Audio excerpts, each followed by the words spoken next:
Hey there, what's happening YouTube? Thanks for stopping back into the channel today, right here with the Rust Belt Mechanic. Well, I'm still down here in Alabama hanging out and figured might as well get another video out for you guys. Today we're going to go down and have a look at the good old Crappy Caddy that I brought with me. Good old Project Cadillac. I know you guys love seeing that one. We're going to be going through the top 5 reasons today why everyone should have a crappy car sitting in their garage.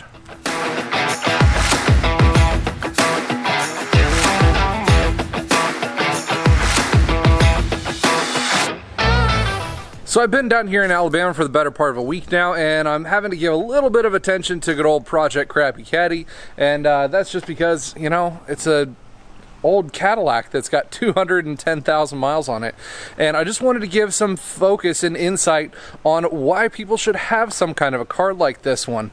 So we're going to count this one down. As for reason number 5 on the list, they don't cost you anything. And that's to a relative occurrence as you would think of it as, but normally, you would have a car payment. These old crappy vehicles, you're buying them for cash. You don't owe anything on them, so therefore they really don't owe you anything. This specific vehicle we had ended up picking up for $400, and then over the channel of fixing it up and doing a couple things here and there, we have right at $2 grand in it. Now $2 grand for a car that I can drive reliably over 1,300 miles from Ohio down here to Alabama, that's a pretty awesome thing to be able to have in my arsenal of vehicles. Now, yeah, there are a couple little things, little rough edges around it and everything. It does use a little bit of oil, I've found out after my last trip of taking it to the Outer Banks. But with this one, I drove it right at 1,300 miles over the last time of checking it, and I've gone through about a quart and a half oil. Now again, for a vehicle that has over 200 and some thousand miles, I'd say that's doing pretty good. Now, as far as leaks go, this thing absolutely has none at all. We took care of pretty much every single bit of it here on the channel, and it's been actually a great, reliable vehicle. And when you're talking about a vehicle that normally would have cost in the $40,000 to $50,000 range when it was new, and getting this thing for 400 bucks, putting 2 grand or so into it in total, I think that you're doing pretty darn awesome there.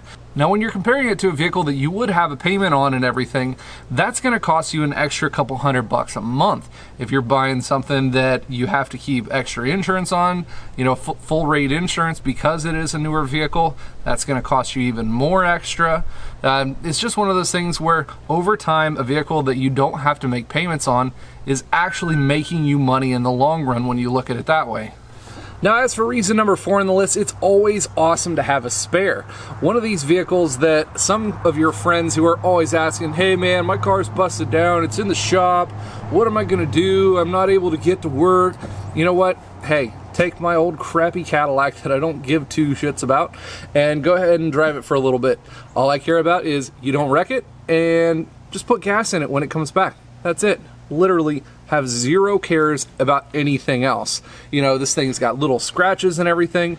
Just having a spare vehicle around, or even if you have another vehicle like I have the old Duramax, where if I'm doing big old projects and everything on it and I pull the cab, I've got another vehicle sitting around that I can reliably have here to be able to drive whenever I need it. Same thing for my wife. Having something that multiple drivers in your household can be able to drive around is also an important thing.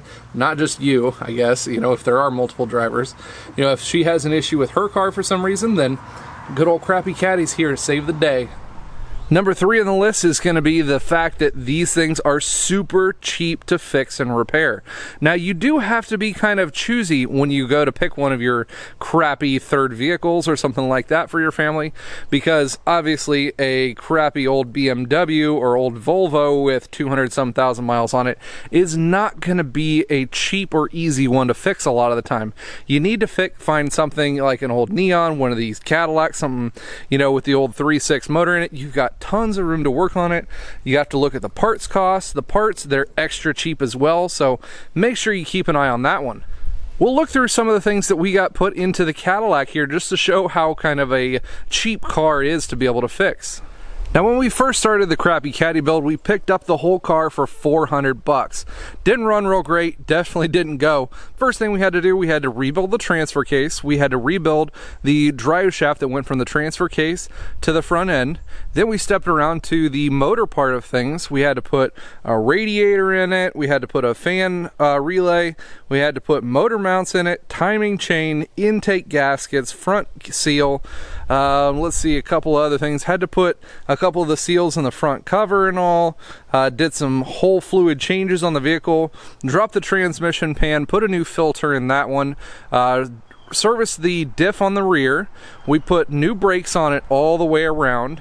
One of the things that I did kind of off camera for everyone to know is that I did have to put rear brake calipers on it. I did put 2 rear tires onto the thing. So this thing, over all of those repairs, everything that was actually pretty simple to do and we put on video, we have right at $2,000 in a everyday running vehicle. That thing is pretty freaking awesome to be able to say, and to be able to have something that's reliable enough to jump in and drive away and put 1,300 miles on it with pretty much just the cost of an extra quart of oil. That's freaking awesome. Now, number 2 on the list is going to be the fact that having a vehicle that you just don't care about and how freeing it is. Something that I can say, I really don't care if you just, you know, kick the side of it. Thing's got some scratches all over the thing. We've got some rust spots, just little ones here on this side. You know, it's not through or anything like that, but it is bubbling up here and there. Just being able to have a vehicle that, you know, I can throw somebody who's just trying to learn to drive into a vehicle like this one and not care if they, you know, dent up a fender or scratch something like that. I priced a new fender on this one just for shits and giggles because you guys can see it. It is beat up a little bit. It does function. All the sensors work and everything. But, you know, just to see a general cost on that, this whole fascia to replace it, $110. I'm like, really? That's almost not even worth fixing. You know, the $110, yeah, that's super cheap if I wanted to make this thing a nice vehicle. But the fact that everything still works, why would I want to do that? You know, just have something crappy that if I back into something, yeah, really don't care. Now, in conjunction with that statement, there has to be a kind of give and take on the amount of not care that you're going to do. I'm talking about cosmetically not really caring about this vehicle. Now, I could care less if, you know, one of the kids put a baseball bat in the side or ran into it with their bicycle.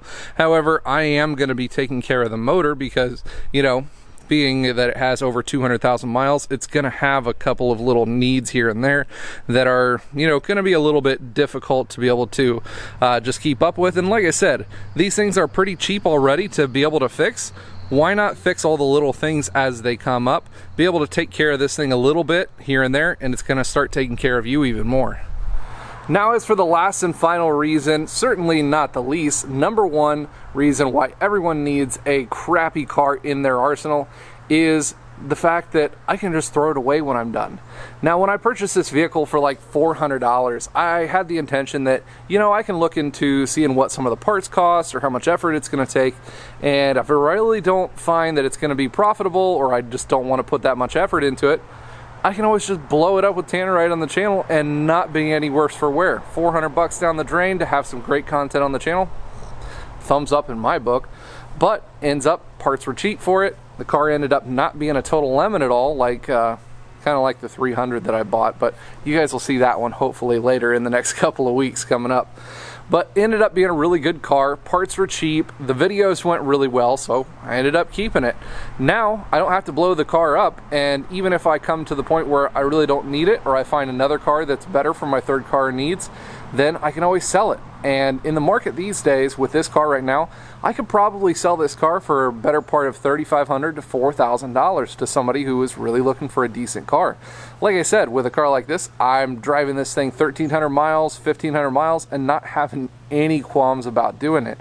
It's actually a really comfortable ride, even compared to the old Duramax. So just saying, having that kind of a car around is absolutely amazing. If I end up coming down the road and finding out it's something that I just don't want to have anymore, or just want to get rid of it or blow it up, then you know what? It's no extra money out of my pocketbook. Well, boys and girls, that's about all the information I've got for you today on owning your own crappy car and the top 5 reasons why everyone needs to have one.